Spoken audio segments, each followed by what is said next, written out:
ଆଜିର ରାଶିଫଳ ଫେବୃଆରୀ ମାସ 6 ତାରିଖ ଶୁକ୍ରବାର।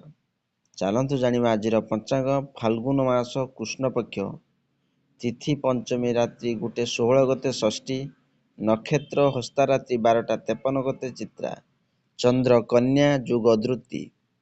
ଆଜିର ସୂର୍ଯ୍ୟୋଦୟ ସମୟ 6:24, ସୂର୍ଯ୍ୟାସ୍ତ ସମୟ 5:38।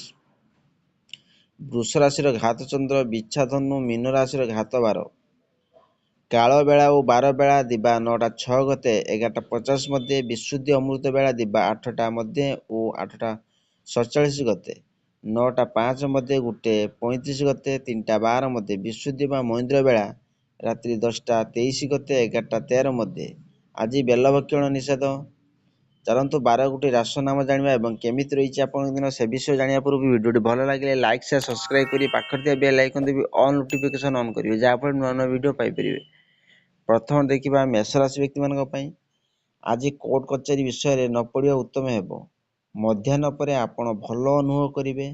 ପରିବାରରେ ସୁଖ ଶାନ୍ତି ରହିବ। କମ୍ ସମୟରେ ଅଧିକ ଲାଭ ପାଇବା ବିଚାରରେ ଆପଣ ଫସି ନଯାଆନ୍ତୁ।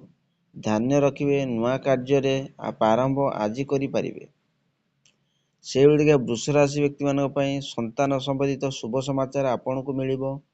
ପୁରୁଣା ତଥା ପିଲାଦିନର ମିତ୍ରମାନଙ୍କର ଭେଟରେ ମନ ପ୍ରସନ୍ନ ରହିବ।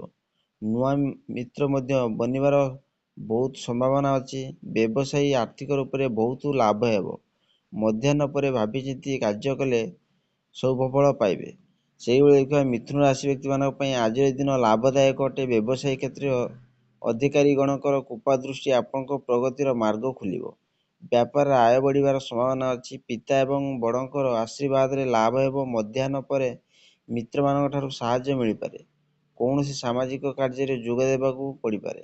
ସେହିଭଳି ଦେଖିବା କର୍କଟ ରାଶି ବ୍ୟକ୍ତିମାନଙ୍କ ପାଇଁ ଆଜି ଅଧିକାରୀଗଣ ଆପଣଙ୍କ କାର୍ଯ୍ୟ ସନ୍ତୋଷ ଅନୁଭବ କରିବେ। ଆର୍ଥିକ ଦୃଷ୍ଟିରୁ ଲାଭ ହେବ।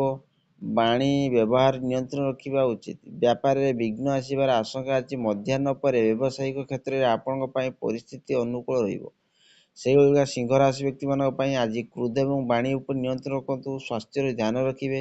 ସରକାର ବିରୋଧ ଗୁଡ଼ିକ ଦୂର ରୁହନ୍ତୁ। ପରିଜନମାନଙ୍କ ସହିତ କଳହର ପ୍ରସଙ୍ଗ ବନିପାରେ। ଇଷ୍ଟ ଦେବତାଙ୍କ ଧ୍ୟାନରେ ସମସ୍ୟା ଗୁଡ଼ିକ ନିବାରଣ ହେବ। ଉଚ୍ଚ ଅଧିକାରୀଙ୍କ ସହିତ ବାଦ ବିବାଦ ପଡ଼ନ୍ତୁ ନାହିଁ।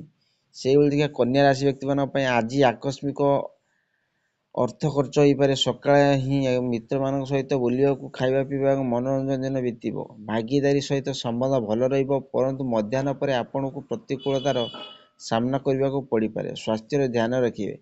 ସେହିଭଳି ଦେଖିବା ତୁଳା ରାଶି ବ୍ୟକ୍ତିମାନଙ୍କ ପାଇଁ ଆଜି ଆତ୍ମବିଶ୍ୱାସ ସହିତ ପ୍ରତ୍ୟେକ କାର୍ଯ୍ୟକୁ ଆପଣ ସଫଳତାର ପ୍ରସ୍ତୁତ କରିବେ। ଗୃହସ୍ଥ ଜୀବନର ସୁଖ ଏବଂ ଶାନ୍ତି ରହିବ। ଶାରୀରିକ ସ୍ୱାସ୍ଥ୍ୟ ଭଲ ରହିବ। ସ୍ୱଭାବରେ ଉଗ୍ରତା ରହିବ, ସେଥିପାଇଁ ବାଣୀ ଉପରେ ନିୟନ୍ତ୍ରଣ ରଖିବେ। ମିତ୍ର ଏବଂ ସ୍ନେହୀମାନଙ୍କ ସହିତ ଯାତ୍ରା ପର୍ଯ୍ୟଟନ ଯୋଗ ଅଛି। ସେହିଭଳି ବିଛା ରାଶି ବ୍ୟକ୍ତିମାନଙ୍କ ପାଇଁ ମାନସିକ ରୂପରେ ଆପଣଙ୍କର ଭାବୁକତାର ମାତ୍ରା ଅଧିକ ରହିବ। ବିଦ୍ୟାର୍ଥୀଗଣ ଆଜି ବିଦ୍ୟାଭ୍ୟାସ ଏବଂ କ୍ୟାରିୟର ସମ୍ବନ୍ଧିତ ବିଷୟଗୁଡ଼ିକର ସଫଳତା ପ୍ରାପ୍ତ କରିପାରିବ। ଘରର ବାତାବରଣ ସୁଖ ଶାନ୍ତି ରହିବ। ବ୍ୟବସାୟରେ ସଫଳତା ପ୍ରାପ୍ତି ହେବ। ସେହିଭଳି ଧନୁ ରାଶି ବ୍ୟକ୍ତିମାନଙ୍କ ପାଇଁ ଆଜି ପାରିବାରିକ ଜୀବନରେ ଶାନ୍ତି ବନାଇ ରଖିବା ଆବଶ୍ୟକ। ନିରର୍ଥକ ବାଦ ବିବାଦ କରନ୍ତୁ ନାହିଁ। ଧନ ଏବଂ ପ୍ରତିଷ୍ଠାରେ ହାନି ନ ହେଉ, ଏହାର ଧ୍ୟାନ ରଖିବେ। ମଧ୍ୟାହ୍ନ ପରେ ଆପଣଙ୍କୁ ଭାବୁକତା ବଢ଼ିପାରେ। ଆପଣଙ୍କ ରଚନାତ୍ମକ କ୍ଷମତାର ବୃଦ୍ଧି ହେବ। ସେହିଭଳି ଦେଖିବା ମକର ରାଶି ବ୍ୟକ୍ତିମାନଙ୍କ ପାଇଁ ଆଜି ଆବଶ୍ୟକ ନିର୍ଣ୍ଣୟ ନେବା ପାଇଁ ବୈଚାରିକ ଦୃଢ଼ତାକୁ ସର୍ବପ୍ରଥମେ ସ୍ଥାନ ଦେବାକୁ ହେବ। ମିତ୍ରମାନଙ୍କ ସହିତ ସାକ୍ଷାତ କରିବେ ଏବଂ ସାକ୍ଷାତ ଆନନ୍ଦଦାୟୀ ରହିବ। ଛୋଟ ଯାତ୍ରାରେ ଆୟୋଜନ ହୋଇପାରେ। ଭାଇମାନଙ୍କ ସହିତ ସମ୍ବନ୍ଧ ନିକଟତା ଆସିବ। ସେହିଭଳି କୁମ୍ଭ ରାଶି ବ୍ୟକ୍ତିମାନଙ୍କ ପାଇଁ ଆଜି କ୍ରୋଧ ଏବଂ ବାଣୀ ଉପରେ ନିୟନ୍ତ୍ରଣ ରଖନ୍ତୁ। ନକାରାତ୍ମକ ବିଚାର ମନରେ ଆସିବାକୁ ଦିଅନ୍ତୁ ନାହିଁ। ଖାଇବା ପିଇବାରେ ମଧ୍ୟ ନିୟନ୍ତ୍ରଣ ରଖିବେ। ନିଜ ହାତକୁ ଆସିଥିବା କାର୍ଯ୍ୟଗୁଡ଼ିକୁ ସମ୍ପନ୍ନ କରିପାରିବେ। ଶେଷରେ ଦେଖିବା ମୀନ ରାଶି ବ୍ୟକ୍ତିମାନଙ୍କ ପାଇଁ ଦିନ ଶୁଭ ଫଳଦାୟୀ ଅଟେ। ଶାରୀରିକ ମାନସିକ ସ୍ୱାସ୍ଥ୍ୟ ଉତ୍ତମ ରହିବ। ଉତ୍ସାହିତ ରହିବ। ନୂଆ କାର୍ଯ୍ୟରେ ଶୁଭାରମ୍ଭ କରିବା ପାଇଁ ସମୟ ଅନୁକୂଳ ଅଟେ। ପରିଜନମାନଙ୍କ ସହିତ ସମୟ ଆନନ୍ଦପୂର୍ବକ ବିତିବ। ଧାର୍ମିକ କାର୍ଯ୍ୟଗୁଡ଼ିକ ଖର୍ଚ୍ଚ ହୋଇପାରେ। ଆଶା କରି ଭିଡ଼ିଓଟି ଭଲ ଲାଗେ ଲାଇକ୍ ସେୟାର ସବସ୍କ୍ରାଇବ୍ କରି ବେଲ୍ ଆଇକନ୍ ଦେବେ।